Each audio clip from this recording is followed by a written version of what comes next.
আজকের ভিডিওতে ভুলে যাওয়া ফেসবুক আইডির পাসওয়ার্ড বের করার সহজ নিয়ম শিখাবো, যা এখন পর্যন্ত 90% লোকজন জানে না।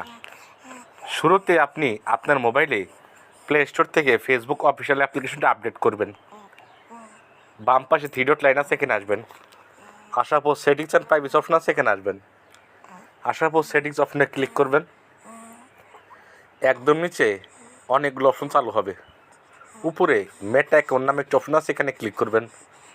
মেটা অ্যাকাউন্টে ক্লিক করার পর ম্যানেজ অ্যাকাউন্ট নামে একটা অপশন আছে, এখানে ক্লিক করবেন।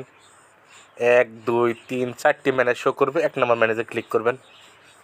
আগে ফেসবুক আপডেট হওয়ার আগে এখানে পাসওয়ার্ড দেখা যেত।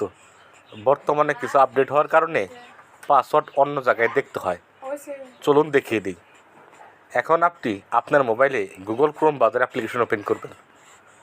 ওপেন করার পর একদম ডান পাশে দেখতে পারবেন থ্রি ডট লাইন আছে, উপরে এখানে ক্লিক করবেন। নিচে সেটিংস অপশন আছে, এখানে আসবেন। আসার পর এখানে গুগল পাসওয়ার্ড ম্যানেজার নামে একটা অপশন আছে, এখানে আসবেন। আসার পর মোবাইলের সমস্ত প্রকার সোশ্যাল মিডিয়ার পাসওয়ার্ড এই জায়গায় শো করবে। facebook.com আছে, এখানে ক্লিক করবেন। মোবাইলে লক পাসওয়ার্ড দিয়ে দেবেন। ফেসবুকের ইউজার নেমের নিচে দেখতে পাবেন ফোটা চিহ্ন আছে, এটাই ফেসবুক আইডি পাসওয়ার্ড। আশা করি ভিডিও